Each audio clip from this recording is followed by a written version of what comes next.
Selamat pagi, perkenalkan nama saya Dwi Ega Francisca Brupinem. Saya salah satu mahasiswa Universitas Cyber Asia, program studi manajemen. Pada kesempatan kali ini saya akan mempresentasikan hasil tugas mata kuliah perekonomian Indonesia, yaitu tentang kemiskinan dan pengangguran di era ekonomi digital. Hari ini saya akan mengajak kita semua untuk melihat dua wajah ekonomi Indonesia yang sering bermunculan di headline berita, yaitu kemiskinan dan pengangguran. Tapi kali ini kita akan bedah dengan lensa yang agak berbeda, yaitu bagaimana era digital mengubah keduanya.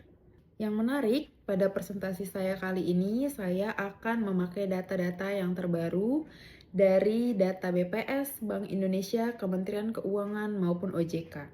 Beberapa di antaranya baru dirilis bulan lalu, jadi kita akan bicara tentang kondisi ekonomi terkini, bukan ekonomi yang tahun-tahun lalu. Berikut adalah gambaran pembahasan yang akan kita bahas pada presentasi kali ini. Bagaimana Indonesia bergerak secara makro, baru setelah itu kita masuk ke dua isu utama, yaitu kemiskinan dan pengangguran, masing-masing dengan datanya sendiri.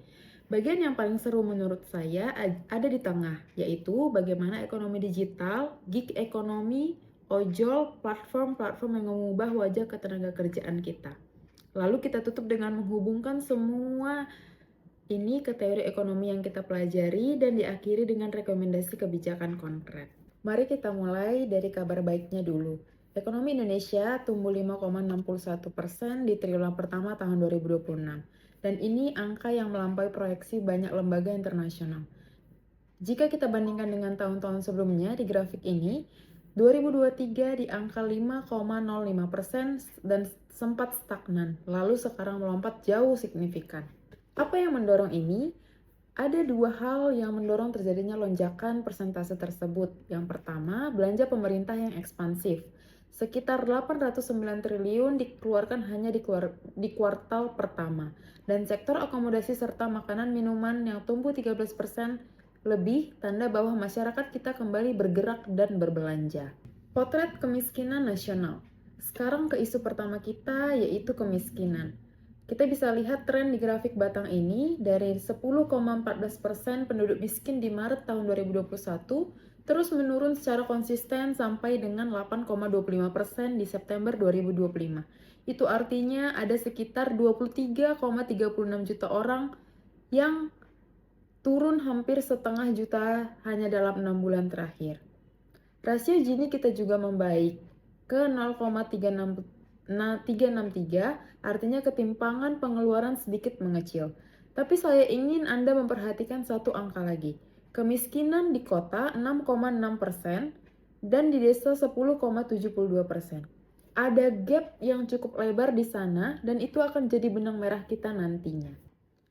Nah, perlu kita ketahui kalau kita pernah membaca angka kemiskinan versi Bank Dunia itu jauh lebih tinggi itu karena standar garis kemiskinan yang berbeda. Bank Dunia memakai standar 8,3 US dollar per hari sehingga menghasilkan estimasi kemiskinan jauh lebih tinggi dibanding dengan garis kemiskinan nasional BPS. Jadi bukan berarti datanya yang salah, tapi memang metodologi yang digunakan berbeda. Ketimpangan kemiskinan antar wilayah. Kalau kita lihat peta sebarannya, ketimpangan itu makin jelas. Lebih dari setengah, yaitu 52,75% penduduk miskin di Indonesia itu berada di Pulau Jawa.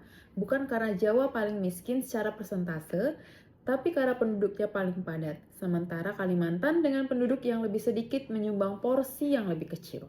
Yang saya suka dari data ini adalah kabar baik di wilayah Maluku dan Papua.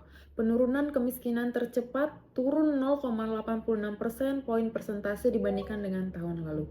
Jadi wilayah yang biasanya tertinggal justru sedang mengejar ketertinggalannya. Tapi gap di kota dan di desa tetap jadi PR yang besar bagi kita. 10,72% di desa berbanding 6,6% di kota. Ini bukan cuma soal angka, ini soal akses ke pasar, ke infrastruktur, dan seperti yang kita bahas nanti di materi akses ke ekonomi digital itu sendiri. Selanjutnya adalah ketenaga kerjaan dan pengangguran. Tingkat pengangguran terbuka di angka 4,68% per Februari tahun 2026. turun dari 4,76% setahun sebelumnya. Kalau kita tarik mundur ke tahun 2020 pada saat awal pandemi, angkanya sempat mencapai 7,07%. Jadi ini merupakan perbaikan yang cukup jauh dalam 5 tahun terakhir. Dari 154,91 juta angkatan kerja, 147,67 juta sudah bekerja. Sisanya 7,24 juta orang itulah yang kita sebut sebagai penganggur. Bisa kita lihat sendiri, pada sisi kanan, pertanian masih menjadi penyerap tenaga kerja terbesar, yaitu sebesar 29%. Ini menarik karena artinya ekonomi kita masih sangat bertumpu pada sektor tradisional, meskipun narasi ekonomi digital sering kita dengar di media. Lanjut ke kualitas pekerjaan. Ini menjadi slide favorit saya karena disinilah angka-angka yang akan mulai kita bedah lebih dalam. Tingkat pengangguran terbuka turun itu adalah fakta. Tapi coba kita lihat dari orang yang bekerja, hanya 66,77% yang benar-benar bekerja penuh waktu. Artinya minimal 35 jam seminggu. Sisanya 25,97% bekerja paruh waktu. Dan yang paling perlu kita perhatikan adalah 7,27% masuk ke dalam kategori setengah pengangguran. Jika kita lihat grafik yang di bawah, pekerja informal itu 87,74 juta orang. Jauh lebih besar dari pekerja formal yang cuma 59,93 juta. Artinya mayoritas angkatan kerja kita termasuk driver ojol, pedagang kaki lima, freelancer digital, dan bekerja tanpa jaring pengaman sosial yang memadai. Berikut adalah bagian yang paling relevan dengan judul presentasi kita, yaitu era digital. Mari kita bicara soal gig ekonomi, yaitu ojol, kurir, freelancer, platform. Di sisi kiri, peluangnya nyata, yaitu platform digital jadi katup pengaman di tengah keterbatasan lapangan kerja formal. UMKM yang terhubung ke platform seperti Tokopedia atau Shopee bisa naik pendapatan minimal 1,5 kali lipat. Dan Gen Z memang secara nyata menyukai fleksibilitas kerja seperti ini. Sehingga pemerintah bahkan sudah meluncurkan program pelatihan gig ekonomi di 15 kota. Satu fakta yang menurut saya penting, yaitu lebih dari 12.000 desa di Indonesia masih belum punya akses internet memadai. Jadi manfaat ekonomi digital ini pun belum merata dinikmati semua orang. Sekarang, mari kita hubungkan teori dengan realitas. Bagaimana teori-teori ekonomi yang kita pelajari di kelas dengan realitas yang sebenarnya. Yang pertama, hukum Okun, yang dibilang ada hubungan negatif antara pertumbuhan PDB dan pengangguran. Yang kedua, creative destruction and scampeter. Inovasi menghancurkan pekerjaan lama sambil menciptakan yang baru. Yang ketiga, kurva Kuznets soal ketimpangan. Gini kita membaik, tapi kesenjangan desa kota justru melebar. Dan yang terakhir adalah dualisme ekonomi ala Arthur Lewis. Ekonomi formal modern berdampingan dengan ekonomi informal tradisional. Sekitar 87,74 juta pekerja informal itu bukti nyata dualisme ini masih sangat kuat. Tantangan kebijakan. Kalau kita tanya kenapa gap-gap kita tetap masih ada, jawabannya ada di 4 tantangan struktural ini. Yang pertama, regulasi ketenagakerjaan kita yang masih secara eksplisit mengatur status pekerja platform digital ini. Ini kekosongan hukum tapi nyata.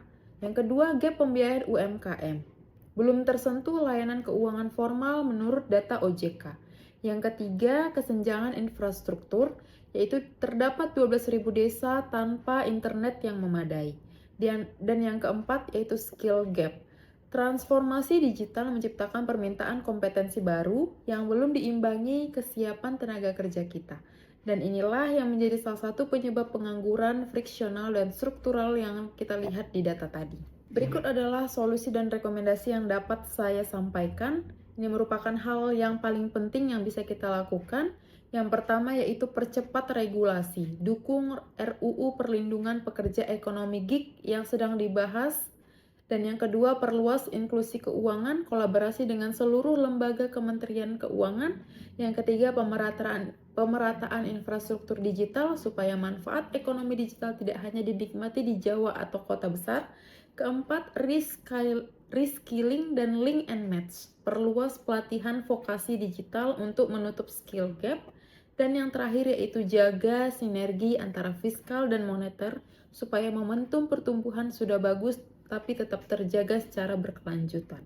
Yang terakhir, pesan penutup saya adalah pertumbuhan yang inklusif itu tidak terjadi otomatis. Ia butuh kebijakan yang sengaja dirancang untuk adaptif terhadap perubahan digital. Supaya manfaat ekonomi digital ini betul-betul dirasakan semua lapisan masyarakat, bukan cuma yang sudah punya akses di awal. Terima kasih. Demikian presentasi saya. Sekiranya boleh berguna bagi semua orang. Saya Dwi Ega Francisca Bropinem, saya ucapkan terima kasih.